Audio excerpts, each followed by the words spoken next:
Good day, everybody. I have to give a big note of praise and high five and shout outs to Dom, our tech person. If you do not know, the long flowing locks of Dom behind the wall there. He is the man, along with Ben, who's not here today. Dom's doing this by himself today, who run our camera and our audio and our live stream. 23 years ago, when I first came into the Chicago Center for Spiritual Living, I was Dom. I was working sound. I was trying to figure out how to get microphones plugged in, and someone would hand you a wireless microphone 45 minutes before service started and go, hey, can we use this today? And you figured it out.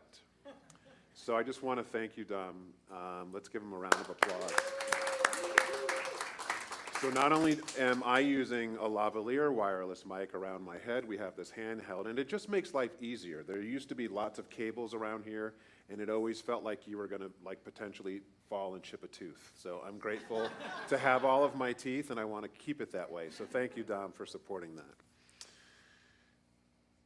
I missed you all last month. Life has been very full and rich for me. As Reverend Amy mentioned, I'm now part of the Leadership Council for the larger organization. That is on my plate. Thank you. That is on my plate with so many things. I was talking to someone the other day, and I was like, you know what? Life kind of feels like the way I approach a buffet. I get 2 plates when you only need one, you know? So I'm trying to be mindful with my consumption in life. But I'm here today, and I'm so excited to further this conversation on flowing with change. How's everyone flowing with the change in their life right now? Good. Whether it's good or you may judge it as bad, we are all flowing with change. It's just, what is the experience of our flow? Do we like it or do we not like it? Are we running from it or are we leaning into it? I want to go back to the Change the World song in lyrics. I was just reflecting on that in meditation. Thank you for taking us into the stillness, Hunter. If I could change the world, I could be the sunlight in your universe. And then you'd know that my love was something good. I want to challenge you today, if you hear nothing else from all the other things, the next time you hear that song, or just sing it inside your own head, shift the tone of those lyrics. Instead of, if I could change the world, I could be the sunlight in your universe. You are the sunlight in the universe. And there's no question about your love being good. It is. Period. The challenge that we have is that oftentimes, we're going to get into the talk today about our intentions. Our intentions, I believe, are always good. And this is one of the things way back when I first came into these teachings where people start throwing bombs like, well, how can you say Hitler's intentions were good? We can't get into splitting hairs with that, but the bottom line is that everyone is trying to impact their world, and they're experiencing it through their history, through their body, through the stories they tell, and depending upon the experience of the individual, that somehow colors the way we see the world and what we think we need to do in the world. But if nothing else, just remember, your love is good. The work that we have to do is, as we come together, recognizing the impact of our intentions. And before we can really, really understand the impact of our intentions, we have to come back to the basics, which is the power of this teaching. That your consciousness is one of the most powerful things that you have, that you are. And to recognize what that soil is that you are constantly tilling every day, all day. Is it nutrient rich or is it depleted? So the monthly theme was, or is, flowing with change. In the face of life's constant, this is what Reverend Amy came up with. In the face of life's constant changes and the noise of the world, we can maintain our self-awareness through our spiritual practices, such as meditation, sitting in silence, and mindfulness, by awakening from those thoughts that keep us distracted from our true essence. We can experience our divinity even in the constant flow of life's comings and goings. The book of the month is Stillness Speaks. If you have ever read Eckhart, depending upon how you pronounce this last name, if you like the German pronunciation, if you like the American pronunciation, it's Tolle. If you don't know the man, check out some of his books. I like to call him Eckhart Tolle. You can call him Tolle, whatever you want to do. The bottom line is that this man sits in stillness and writes from stillness. Hence his book title, Stillness Speaks. And this particular day, I have been given chapter 7, which focuses on nature. I love nature. It has been, even before I could articulate it in my early teens, nature has been one of the biggest classrooms for me. From going to summer camp as a kid and experiencing stillness by Lake Michigan, or at the top of a mountain from hiking, or being completely depleted and exhausted from canoeing all day and just sitting at the turn of a river and not saying anything, but hearing everything. There's something powerful about nature that I'm going to invite you to embrace today. At the very beginning, the introduction of this chapter, he writes, "We depend on nature not only for our physical survival, we also need nature to show us the way home, the way out of the prison of our own minds. We get lost in doing, thinking, remembering, anticipating, lost in a maze of complexity in a world of problems. We have forgotten what rocks, plants, and animals still know. We have forgotten how to be still, to be ourselves, to be where life is, here and now." So the title is "The Soil from Which All Things Grow." And the focus initially this week, the invitation was to explore the power of our intentions, which we're still going to tap into, but I felt called to draw us back to the fundamentals of religious science and New Thought teachings. We may have an amazing organic tomato seed. You put it in some sand, some dirt, and the health and the success of that seed growing has everything to do with the quality of the soil. Even though it's a pristine, maybe even heirloom seed, if you put it in soil that is depleted, bupkis, nothing. Or maybe one tomato. You may have the best intentions for yourself, for your relationships, for your health, for our country, for everything, aka an intentional seed in your mind, but your intention has everything to do with the quality of the soil, your consciousness. What are you planting those seeds of intention in? Can we have our first slide, back to the reading? Wisdom comes with the ability to be still. Just look and just listen. No more is needed. Being still, looking and listening activates the non-conceptual intelligence within you. Let stillness direct your words and actions. Stillness is where creativity and solutions to problems are found. That sounds lovely, yes? And you vibe with that? It resonates? Here's the thing that I think most of us probably pass over a little too quickly. Listening activates the non-conceptual intelligence within you. Right now, you're trying to conceptualize what that means. What does that mean to me? What does that mean to my life? Why is he pausing on that? We're trying to come up with a concept, as opposed to recognizing stillness is where wisdom comes from, and just allowing that to be.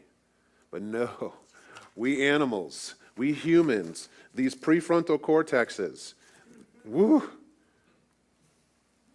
Sorry, I'm doing a lot of work in the realm of EEGs and neurofeedback, so I'm thinking about this executive here that tries to govern and manage things all the time. The description that I wrote today was that the law of our mind, consciousness, is the soil from which all things grow. Consciousness is so amazing, it can grow anything. So your consciousness is actually quite rich. It is not depleted. It can grow joy, and it can grow suffering. It's pretty amazing. It can grow sufficiency or lack. It can grow love or hate, and more. As we continue to develop flow with change, to go back to our theme for the month, we must honor our intentions, beliefs, and desires we are consciously and many times unconsciously planting into the soil of our minds in the law. Today, my intention is to help you gain greater insight into the power of your mind and the intentions you set by tilling the soil from which all things grow. Your thoughts, your beliefs, your habits, your consciousness. One of the biggest gifts of the New Thought teaching for me came from, I like to call him my spiritual grandfather, Reverend Michael Bernard Beckwith, and this idea of the 4 levels of consciousness. Everyone have an idea? For those who don't know, oh, I'm sorry. Hi, people online, and for those in the room, just a reminder, multitasking. That's not stillness. So, if you are trying to do something else, and it's okay, no shame in the game, but just recognize you're not being still. Give yourself the gift of being present and available. So there's these 4 levels of consciousness. The first level is the victim. This is where stuff happens to us. Now, don't get me wrong. Stuff does happen to us. It's happening to us all the time. There's no argument there, but do we feel as if we have no power? That there's only things happening to us and we're just standing here. We have no choice. We have no authority. That is the mindset or the level of consciousness that's identified as the victim. Then there's the manifester or the victorious one where we kind of like step over that and go, no, this is my life. I'm going to run some stuff up in here. I'm going to manifest this. And we start co-creating, right? We have this sense of success and being victorious over the conditions that come into our life. And then some of us even get to step into the space of being a conduit. We're a portal. We're an opening where life happens, but we realize, oh, this is an opportunity for divine love to flow, flowing with the change, right? And then the highest level, I guess if you will, the big level, the one that we all aspire to is mastery. And that's where not only are we just a channel, like this conduit, this pipe that God flows through, but we are the conduit and the thing that flows. We are one with all that is. And that's why in religious science we do this type of treatment or prayer where we first identify that there's only one thing happening and it's not happening outside of us, it is us. We are one with it. The thing that determines our level of consciousness and how we're relating to life, it's the foundation. It's our soil. It's our consciousness. Our consciousness is never, ever, ever, ever, ever, ever, ever, ever static. I don't care how many times you've been around the sun, how many jobs you've had, how much education you've had, what schools you've gone to, what books you've read, who you've shaken hands with, what experiences you've had, you do not plateau. There is always an invitation for your consciousness to expand. It is always being stressed to expand. Our early life experiences and upbringing builds our consciousness. Our formal and informal education, including the books that we've read, formal schooling and intellectual exposure, impacts our consciousness. Spiritual and philosophical studies impact our consciousness. The spectrum of personal experiences from success to failure, traumatic to transformative events, impacts our consciousness. Personal beliefs, our personal religion, our personal spirituality, our emotional and psychological state of well-being impacts our consciousness. Our biology, our neurology, all of these things influence and impact our consciousness. No one else has had the experience of life that you have, so therefore your consciousness is unique. It will never be like anyone else's. But here's another tidbit that I want you to take away. Much to everyone's chagrin, including my own, our consciousness has less to do with our intellect than we would like. We often think that we can think ourselves into a new state of being. I've been trying for 50 plus years. And does our thinking impact our consciousness? Absolutely. But in our modern day of data and information, and consumption of data and information, somehow we think if we just consume the right thing that our consciousness will shift to the place where everything's going to be okay. Anyone tracking me on that? Much to our chagrin, including myself, I got to keep bringing myself back into this, our consciousness has less to do with our intellect than we would like. Our consciousness is always shifting, day in and day out, primarily because of the coming and going of stress. The thing that New Thought spirituality and philosophies challenge us with, though, is that we ultimately play the most influential role in our own lives. You are the only person, the only thing that is always there. What we think, what we believe about ourselves and others influences everything. So let's come to our next slide. Wherever there is silence around you, listen to it. Allow nature to teach you stillness. I should have just had this be the statement. And on Wednesday night, we're doing the Wednesday night gatherings. And the third Wednesday, I've been bringing the soul gym practices here. And we did mantra, where we just stated something over and over and over and over and over and over and over again to saturate the soil of our consciousness. We could have just spent the entire morning saying, whenever there is silence around me, I listen. Wherever there is silence and whenever there is silence around me, I listen. To remind ourselves to slow down and pause. But why is it so important to do that? Why is it important to pay attention to the trees, to the mourning doves that were sitting out on my back patio this morning, to water, to the sunrise or to the sunset? How often do you really experience stillness in your life? I mean, really experience stillness. Is the TV always on? The radio always playing? Are you always looking at your phone? Playing a game, or starting to scan and scroll through social media when there is nothing else immediately entertaining your attention? There's nothing wrong with this. I do it too. Before service started, I was like, I got to tell everyone that I'm speaking today. And I'm all up and down social media, right? But we must come to understand and remind ourselves over and over again that our consciousness is the soil from which our experience of life grows. And just like the soil from which most of our fruits and vegetables today grow from, depleted soil, it doesn't have the nutrition, our consciousness, for calm, for peace, for perspective it once did.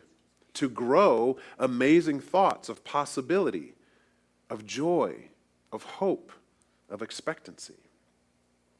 Just as a farmer needs to rotate their crops or even sometimes stop and not grow anything at all, we need to embrace great stillness and stop so that we can create soil from which peace and the seeds of hope that we plant can grow. Trust, joy, expectancy, passion, purpose, compassion, patience, gratitude, as opposed to the easy weeds of anger, fear, animosity, judgment, mistrust, power hoarding, and manipulation. Whenever I watch or listen to the news, it doesn't matter the source, whether it is a conservative source or a progressive source. And I do my research, folks. I listen to both. I don't like what I hear, but this is the truth. All of it is coming out of a collective consciousness of mistrust, shame, blame, and intolerance. I love NPR and I think I'm righteous and I listen to this progressive station. Shame, mistrust, and intolerance. Way, way, way back at the beginning of the pandemic when everything shut down and everyone went completely batshit crazy, I was like, all right, I gotta embrace the full spectrum. And I downloaded a very, very conservative newspaper. Mistrust, shame, blame. Now, what people say is important, but forget about that for a minute. If the ground of our being is the soil in our consciousness from which things grow, even if we have good intentions for the world, if the soil is soil of mistrust, if the soil is soil of greed, if the soil is soil of shame and blame, the spectrum on some level doesn't matter. This is the biggest thing that I feel like we are missing in our world today. We are quick to blame. We are quick to shame. We are quick to point fingers over there. But what are we doing that from? What is the literal soil that we are standing upon from which we are accusing whomever we are accusing, regardless of what we are accusing them of? Are you tracking me? This isn't necessarily the nicest thing to hear or feel. It's humbling. Whenever there is silence around you, listen to it. See if you can slow or pause the need to fill that place in that space and let it do something to actually nurture and heal you. And please do not conflate being still with passivity. This isn't an invitation to be a doormat, to not be caring. It isn't an invitation to be insensitive. It is a challenge to welcome moments of silence and stillness into your life. And I just have to veer off. I just did a podcast about this the other week. We often do conflate stillness with silence. To be still doesn't mean the world has to shut down. It doesn't mean that you are going to shut down. Your mind will never, ever shut down. It doesn't shut down when you go to sleep. I use this example all the time. You have crazy-ass dreams. So don't think because your mind doesn't stop spinning that you cannot find stillness. This is why Eckhart Tolle invites us to take a look at nature. There are trees growing in the midst of the most active city on the planet. The train is constantly running. Someone is always mad at someone and honking a horn, and yet the tree is just like, what if we could be like the tree a little bit more? The next slide says, when you deeply accept this moment as it is, no matter what form it takes, you are still. You are at peace. I'm going to read that again. When you deeply accept this moment as it is, no matter what form it takes, you are still. You are at peace. one of the hardest concepts for most of us today in our modern world. Powerful stillness arises out of the practice of acceptance. But how can I accept what's going on? I don't want to accept what's going on. Then guess what? You will not know stillness. You will not know peace. It will be really hard to find a path to some inner wisdom. When you deeply accept this moment as it is, no matter what form it takes, you are still. This is why meditation is a powerful training ground for embracing the practice of acceptance. When you accept yourself in your meditation practice, a stillness comes over you. There isn't a pushing energy. There's a softening that takes place. And in that softness, stillness, and oftentimes peace arises. How many of you would like more peace in your body, in your mind, in your emotional framework and context? There is a framework that I have been working in my coaching practice and in my personal ministry that has acceptance as a part of the process. However, one just doesn't arrive at acceptance. Again, we think this is an intellectual process. Okay, I'm going to accept things as they are. You can say that over and over and over again. There is a process for you to get there. Can you pull up that next slide, Dom? Now, this isn't a perfect framework, but here, we first have to have a state of awareness. And it's from that awareness that we move into some level of understanding. We like life or we don't like life. Then, once we understand that, we can reconcile it. And from that reconciliation, then we start to move into acceptance.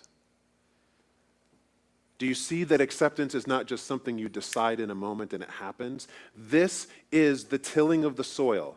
Farmers don't just till their ground once and say, oh, I'm just going to grow and see what happens. They constantly have to work that soil. You must constantly work your consciousness over and over and over. Read books, new books, reread books, pray, meditate, talk to someone, come to service here, come on Wednesday night. Do something to till that soil, because acceptance is not something, a gear that you pull and then all of a sudden you're on your way. You have to work it.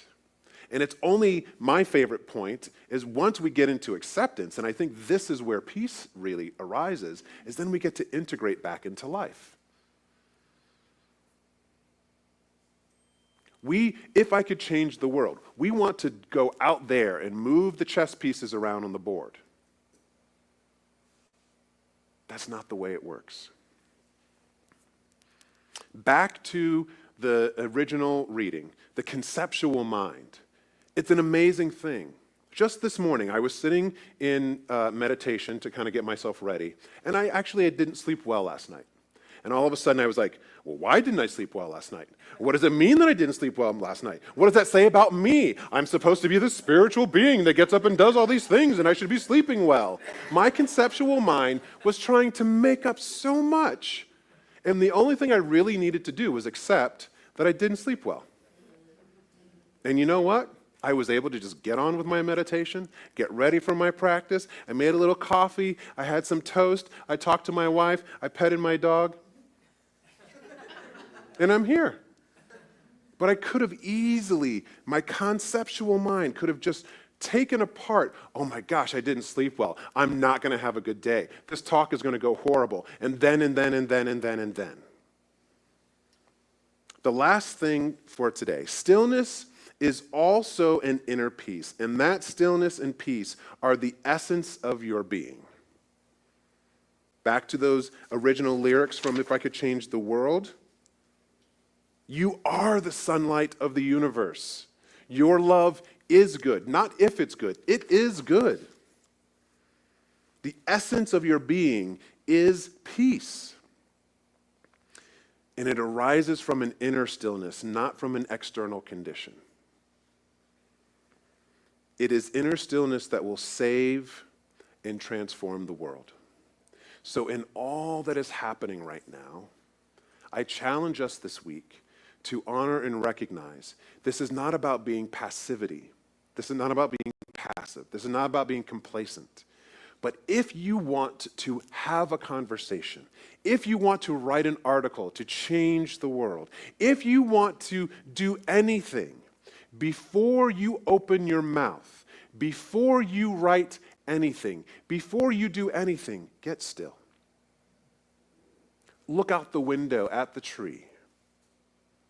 That stillness has wisdom that will only be available if you slow down and pause. And I guarantee from that stillness, what you bring into your day, what you bring into your action, what you bring into anything will only be love.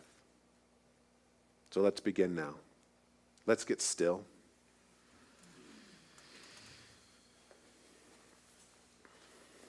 If your legs are crossed, I challenge you to uncross them. If your arms are crossed, I challenge you to uncross them and free your hands to be in your lap, either palms up or down.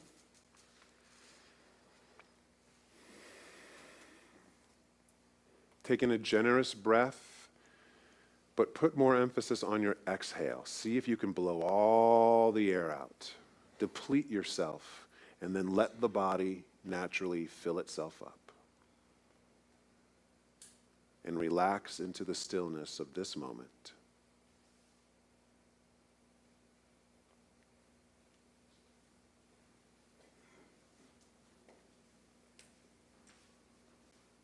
A stillness that doesn't need perfect silence. A stillness that is simply softening. It is active. As you feel yourself tighten and conceptualize and ask, just soften, release, accept where you are and what is happening.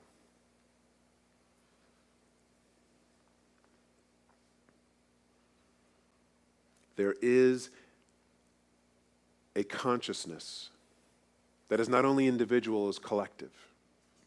It is a consciousness that is fertile, that is ripe, that is rich, that is not separate from us, but it is us. It is a part of us. It moves through us. We are not only a conduit for it, but we are it. Yes, life happens to us. There are things that are laid upon our plate that we didn't choose, but we are still autonomous, powerful, conscious beings of love, peace, wholeness, creativity, freedom, health, possibility, and more. This is what I affirm for Cityside. This is what I affirm for everyone in the room today. This is what I affirm for everyone distant today in the digital realm. This is what I affirm for everyone listening to this recording at another time. It does not matter time and place. This consciousness is the same. It is the foundation from all beings. So let us get still and know that our consciousness is enough.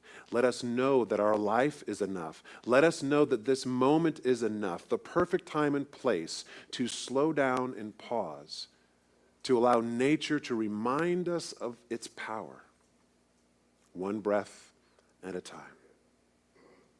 And so I bless us as we step into whatever awaits us in this day and in this week. May we bring fertile consciousness, loving consciousness into everything we say and we do.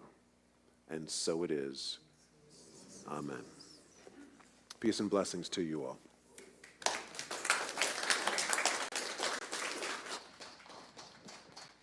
Thank you, Reverend Darrell.